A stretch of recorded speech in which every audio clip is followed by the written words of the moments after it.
I grew up with a rare condition called cystinosis. It affects roughly 3,000 people in the world. I became really frustrated at an industry that I love, at the lack of representation, and businesses are losing millions every month because disabled people or their families or allies walk away from a business for it not being accessible. Right, okay. Human Beauty is more than a brand. We're trying to build a community. Well, welcome to the Small Business Sessions, Millie. Thank you so much for joining me. Thank you for having me. No problem at all. So I'm so excited. We're going to talk about your inclusive and accessible makeup brand, Human Beauty, and how you created it and the growth and the adventures you've had. So let's start at the beginning. How did it all happen? How did you come up with the idea for the business? So I was a big makeup lover in my teens. I grew up with a rare condition called cystinosis. It affects roughly 3,000 people in the world. So I stood out a little bit when I was kind of especially finding myself during my teens. I'm 4'6" and I was kind of desperate to fit in, but makeup became my therapy when I was in and out of hospitals. I've had kind of several kidney transplants, but I became really frustrated at an industry that I loved, at the lack of representation, the kind of lack of accessibility, and just kind of how toxic it was. It was especially back in like 2012. It was a very toxic industry full of drama and pushing perfection. So I decided I wanted to create my own.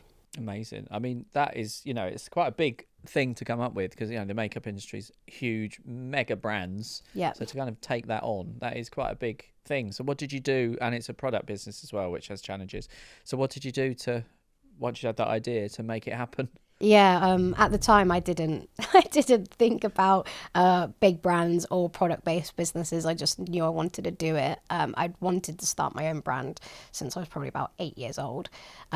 So it kind of all started to come to fruition. I learned more on how to actually go about it when I started studying a digital marketing degree, and I did a placement year in product development for Beauty Pie, and that was kind of a real turning point. I was living in London, learning the tricks of trade of product development, and I also met my mentor at the time, Danny Gray, who was the founder of Warpaint, who was also on Dragon's Den, and he kind of introduced me to suppliers. I kind of went from there, and I've kind of been just learning as I go, to be honest. So do you want to maybe, because I think that the product, the process of product development, a lot of entrepreneurs are, obviously very interested in that if they've got a product. So do you want to maybe talk us through the process of how you go from that idea and turning it to an actual thing and getting it made? Yeah. So with makeup, it very much is like Beauty Pie's whole thing was exposing the industry, I guess, to the fact that most products are the same, and that a lot of it is in marketing and like product design, as in the packaging. For me, it was finding suppliers and formulas that already worked, or there's something called benchmarking, where you send a competitor's product to a supplier and they can basically copy it as close as they can. They analyze the ingredients and send me 5 samples of a formula, and then I can approve it or make tweaks. But mostly, especially on a really tight budget, my products are formulas that have already gone through all the lab testing and certifications that it needs to, and then my kind of USP comes in the packaging of things. Right. Mostly the beauty industry is the same. The formula for Primark is also the formula for Chanel. Right, okay. And the money comes in the marketing Right. and the packaging. Right. Wow. Yeah, so basically it's the same thing. Yes. It's a bit like food. They often say that though, like pizzas are made in the same factory for like different Yeah, brands and stuff, aren't they? It was very, I went to Hong Kong last year to a big beauty show, and I've been to one in Paris as well, and all the suppliers will have kind of banners with all the brands that they make in their factory, and it genuinely is, from like drugstore all the way up to very, very expensive high-end makeup. Yeah. So how were you? Because obviously that takes money to get all that done. Like you got to get the formulas done, and then the product, and then designing the product. So how were you funding it in the early days? And what would your advice be to product entrepreneurs in early stage? It's really hard. For very first stage was kind of my own savings, and then from there, and where the most growth and products have come from, is grant funding and pitching competitions.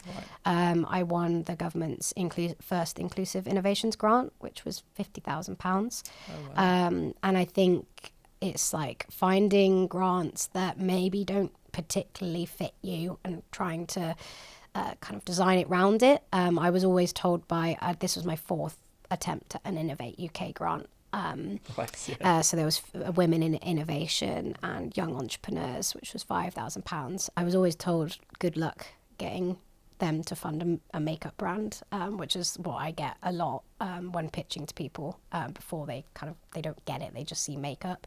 When I saw the inclusive innovations, being able to kind of really show the inclusivity of the product and how it is way more than just makeup, and the kind of innovation in my industry, I managed to convince enough of the judges that it was worthwhile. But in previous applications, I'd had someone say word for word, "Oh, let me get this right, you want to use taxpayers' money to start a makeup brand." Wow. And it's like, and you get 5 judges who are all anonymous, and you get to read their comments, and everyone else got it, other than this one person. Right. And to actually put that as well as feedback. Yeah. As the feedback. I know. It's like bizarre. Yeah. But yeah, so most of the way I've funded it has been grants, and I've done lots of pitching competitions from kind of university. During my university, that was the first ever pitch I did, up to like the Santander X Awards and things. Amazing. Because you're right, there is money out there, isn't there? It was hard to get, but there is actually a lot of grants and things floating around. Lots, yeah. And I know Innovate UK is particularly challenging, and you get why, because obviously it's taxpayers' money and they've got to make sure it is innovative. But have you got any tips for particularly that kind of big applications on how to get the application right for the grant? Yeah, I think really read the eligibility criteria, what they're looking for. They do supply an awful lot of information of what they're looking for and how they score it, and getting other people to score it for you and kind of give you feedback. If you don't think, I know I said like make your application fit the grant, but if you don't hit any of the marks, don't apply, because they take hours and hours and hours and hours of work. But yeah, I think just make sure that you tailor your answers to the wording that they're asking and things like that, because they go through hundreds and thousands of like applications. So being able to hit those key words, I think, makes judges a lot more likely to score you highly. So that 50 grand you got then, was that went on the product? Yes, that was a big. That kind of helped me get from 2 SKUs up to 6, and actually do a marketing, like a social campaign and a professional photo shoot. Prior to that, I had done a photo shoot for our first 2 products with 13 models, and that was kind of. It is still groundbreaking in terms of the type of models we had and the diversity, but I didn't have the money or the resources to get it out there, right? Which is such a shame. But yeah, so the £50,000 has made a big difference. That's amazing, yeah. In terms of that, you said, the diversity in the models you use. What sort of consultation? Obviously, this is your own personal experience, but have you? I guess are you constantly talking to develop the products? Are you talking to your target audience? Yeah. How do you do that? Yeah. So Human Beauty is more than a brand. We're trying to build a community, and we've got over 10,000 people now. And we're not just a brand for disabled people, but the design process really is involving people with varying degrees of disabilities and access needs, because I say that accessible design is good design for everyone. So if we can consult as many people as we can, and the thing is with makeup, it's never going to suit everyone, but that's just because it's makeup. Like my favorite lipstick might be someone's worst lipstick, but trying to kind of do as much as we can, and I also had sent out products in their like infancy at their sampling stage to different people. And I always say that the most important thing is asking people. Do you want to talk a little bit about, what makes your products accessible and, different to the rest of the stuff So out there? there's a few key points. So all of our products are anti-roll. So whether they're square or we've got our blushes are heart-shaped. So that means if you knock it over, it won't roll on the floor, which is good for everyone if you're a commuter, but also some people have carers, and the carers will set them up to do their makeup and then leave. So if a product's rolling all over the floor, it's an extra barrier. Our eyeshadow palettes have NaviLens QR codes, which when they're scanned, NaviLens codes can be scanned at any angle and from much further away. It leads to a video of audio description, so it describes every shade in detail, like what the colour is and where it is. All of our eyeshadow palettes have kind of a rhyme and reason. Most eyeshadow palettes are kind of random, just how they look good, but we have all of our neutral shades in one line, all of our shimmers in one line, and all of our colours, so it makes sense. And the QR codes, for people who are visually impaired or colourblind, we often have people say, I love this, because usually I have to ask my partner what's a blue and a green or a purple. But now I can kind of listen to it, and sensory friendly formulas. So a lot of the time when disability is taken into consideration, neurodiversity isn't taken into consideration, and sensory elements can be just as a barrier as physical elements. So this is like light textures, no sense or light sense, and yeah, those are the main things that make it accessible. Amazing. I like your comment though about accessible design. It is for everyone as well. It's for some, it's for specific people, but you're right, it should be for everybody. I mean, some of the most like things that we use every day, like the electric toothbrush, and like drop curbs and things like that, they were all designed firstly with, there are so many more, but they were designed with disabled people in mind. But now we use them every day, and you would have no idea. No, you're right. I have an electric toothbrush, but you're right. That makes sense. Yeah, I love that. So, Dragon's Den. So you went on Dragon's Den, which is, we've had a few Dragon's Den, and we have Theo Pavitas on this series as well. But do you want to tell us about your experience on Dragon's Den, and for those that haven't watched it, what happened for you? Yes. It was a crazy experience. It was a long process to get to the studio. The actual time in the den, I was in there for over an hour, and I was I think Deborah Meaden said it was the best deal in the den ever, but that's because I walked away with 3 offers without taking any percentage and no money, from Stephen Bartlett, Peter Jones and Tuka Salomon. Yeah, I think I was called the Dragon Slayer Beauty Purveyor. Great headline. So the kind of offer was, Stephen Bartlett was going to teach me the dark arts of social media. Peter Jones was going to help with kind of distribution and e-commerce stuff, and Tuka was all things operational, supplier, China things. Yeah. And it was great for, I reached a much wider audience. My age demographic went up massively. Right, yeah. I forgot that actually, I think if you compare the show now to 6 years ago when my mentor was on there, my demographic, you don't watch live TV. They don't have a TV license. So yeah, it was a very different audience. Course, yeah. But yeah, it's been an experience. It gave me a lot of publicity, and I can say I was on Dragon's Den. Yeah. But I guess, like you say, the exposure. But you said at the time, though, you didn't have products. So were you selling? No, I by did. The time it went out? Yeah. So what was it? What was the impact on sales? Was it? Yeah, we had, I think, about 300 sales overnight, which was pretty much as many sales that I'd done in 3 years. Yeah. So it was great. Yeah. Huge learning curve, because I do everything myself. Right. So I was packaging orders, and of course, the first time that I have so many orders, I sent out faulty product. Some of my mascaras had got faulty. Right. So then I'm having to learn about customer service and dealing with older ladies who have waited ages for a product, and then the product has got there, and it's not been right. Right. So yeah, it was a whole learning curve for a few months. Right. Are you still doing it yourself, or do you have?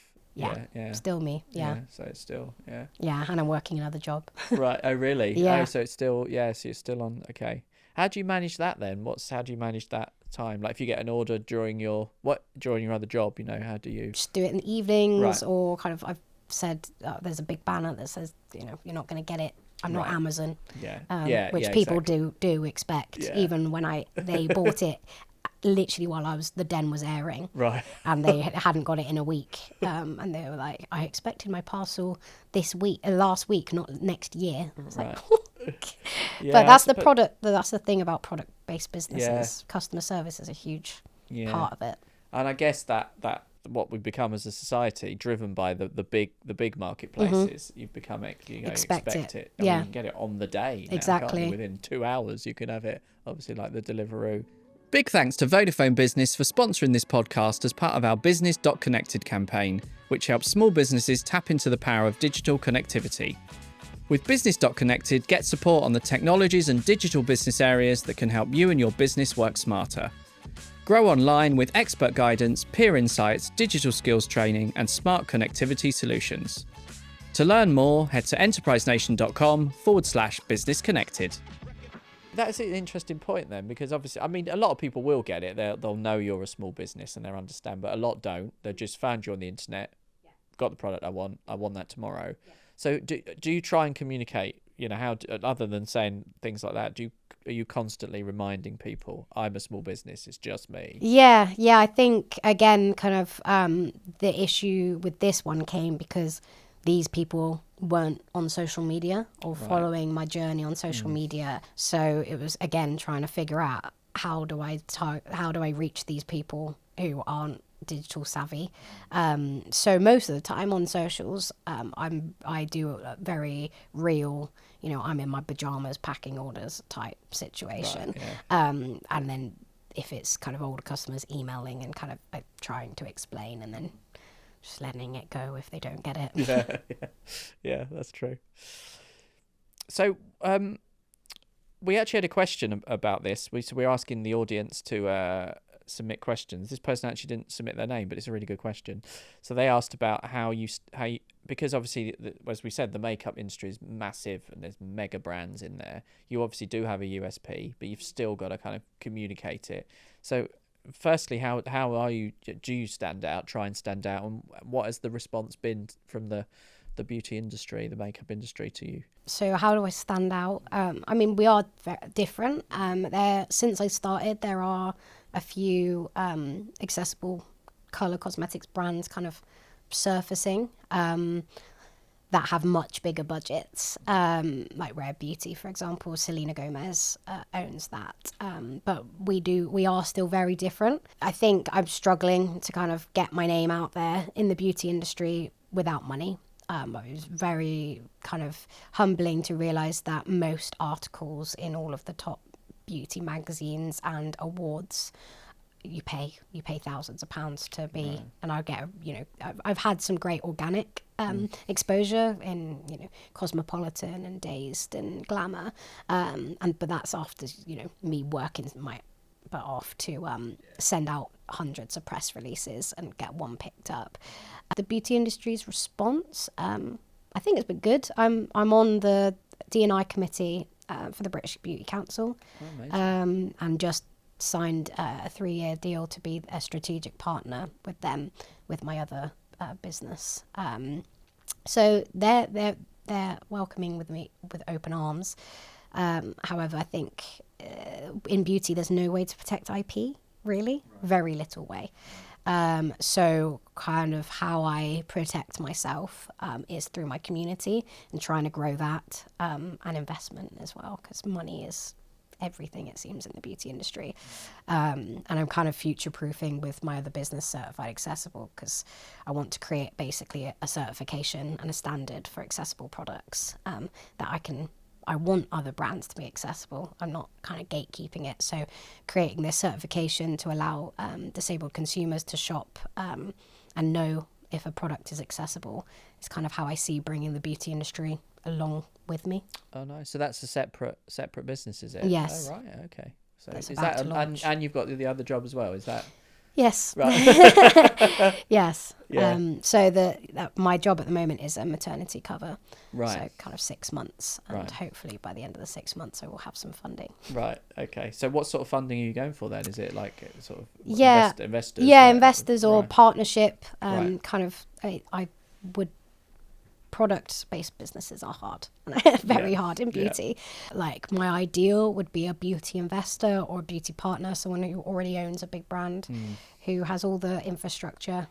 They can take human beauty on, and I be kind of the face of the brand, and they take a bigger chunk of the business and run it, and then I can focus my energy on certified accessible. In the Den, Deborah Meaden basically said, it wasn't aired, but I think you're going to change the world one day, but not with human beauty, which I kind of disagree. I think I am changing people's lives, but I think certified accessible could have a much bigger societal impact, which is what I love. So that's kind of where I see the future of both businesses going. What is your advice for sort of other disabled entrepreneurs? Like, how do you feel that the support? What's the support like? I think I guess what you're going to say, but is there what needs to be done to support disabled entrepreneurs? There are things out there. Very few. There's access to work. People should know about and apply, but unfortunately it's in the news a lot at the moment. They're cutting lots and lots and lots of funding, and people's businesses are at risk because it's being taken away. But if you don't know about it, go and look at it. Before I knew about it, it's kind of kept a bit of secret. But basically it can fund you to have support workers or technology, and you can use those support workers for whatever you need, basically. If it's a business expense that you need help with, they can fund it. Kind of support groups for disabled entrepreneurs, finding other people, getting mentors. Like, I would always happily mentor people. Yeah, I think that's about it, really. We're 400 times less likely to secure investment than able-bodied people. Really? Yeah. Wow. And then that's a huge number. Yeah. Yeah, it's like in the history of Dragon's Den, I think 20 plus years, they've never invested in a female disabled entrepreneur. Right. And there has been a few on there. Yeah. And maybe two disabled male entrepreneurs. So, female entrepreneurs make up 1 or 2% of investment, like VC funding. Right. So, yeah, it's grants and finding your community, because they get it. And it just, disabled people are so resilient, which is why we make good entrepreneurs. Yeah. 25% of the UK startups are owned by disabled entrepreneurs, right, because we have to find ways of working that employees won't do. So just don't give up. Keep knocking on people's doors, basically. It is a huge market, isn't it? Both in terms of consumers, disabled consumers, and, like you said, disabled people that maybe can't work but could run a business. Yeah. So for the economy, it kind of makes massive, like a no-brainer. Yeah. Yeah, the purple pound is worth millions, and businesses are losing millions every month because disabled people or their families or allies walk away from a business for it not being accessible. I don't know why we're 2025 and it's still so behind, but I think it's coming. And I think mostly businesses are scared to do the wrong thing in this kind of culture of wokeness and language. I've seen like big brands mess up by trying to find other words for disability and disabled.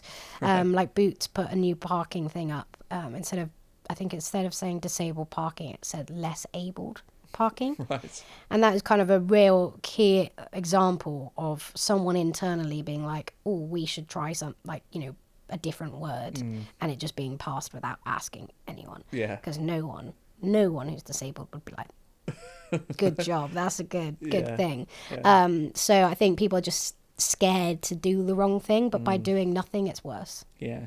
That is a really good point, isn't it, in today's society, about not wanting to offend and what's the right word to use, and then getting it wrong. But like you say, just talk to the people that you think you might be offending. Consultants. There's so many disabled consultants out there. It's just about asking and also paying disabled people for their knowledge.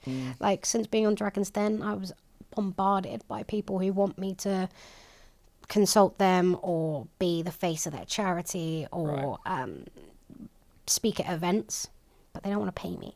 Right. I've put an out of office now that basically says I don't do pro bono work. You need to pay disabled people for their expertise. This is my fee. Yeah. And it happens a lot. You've talked about it a lot. You've mentioned it so many times, like the community, how your community is like so important to you. So do you want to talk a bit about how you've kind of built that up, and what is it they do? How do they help? Yeah, I think I've got over 10,000 on Instagram now, and I think having a community-led brand is where I stand out. And that's just from sharing my own personal experience. I may be living with a rare condition, but my experience as a disabled woman is not unique. And so many people relate to it. My story and our experience comes first. The products kind of come along with that. I'm not salesy. I don't do buy this lipstick now. It's more of like I do kind of a chronicles of a chronically ill CEO series, and I do lots of story times whilst doing the makeup, and that builds trust. Once people buy my products, they keep coming back, and they're kind of brand ambassadors straight away, and just them finding each other and the stories. People message me every day saying how important what I do is and how it's kind of changed the way they feel about themselves and things like that. So that's why it's really important, and the thing that's probably kept me going. If I hadn't had that, I probably would have given up. Would that be advice you'd give to other people then on building a community? Whoever you are, your situation, just be honest and tell your story. Really. Yeah, I think it's so important, especially in 2025. People are bored of this perfect, unrealistic kind of example set on social media. So whatever your niche is, people just want to see you and what you're doing, and the ugly and the bad. I always see it, and it's kind of consuming that content that makes you feel bad about yourself. I see I went to a networking thing with a load of female founders, and all of them posted afterwards like a really aesthetic kind of come with me video. Oh yeah. And they're working on the train, yeah. Which I'm like, no one works on the train. The Wi-Fi never works. That's true. And they was in the sun and working. I'm like, whereas me, I'm not working because the Wi-Fi doesn't work. Yeah. I've forgotten my charger. I ran from the train, so I'm sweating. I then pay 50 quid for a charger at the station. And like that just is a way more interesting and relatable story. Yeah. So whatever your niche is, just be real. Yeah.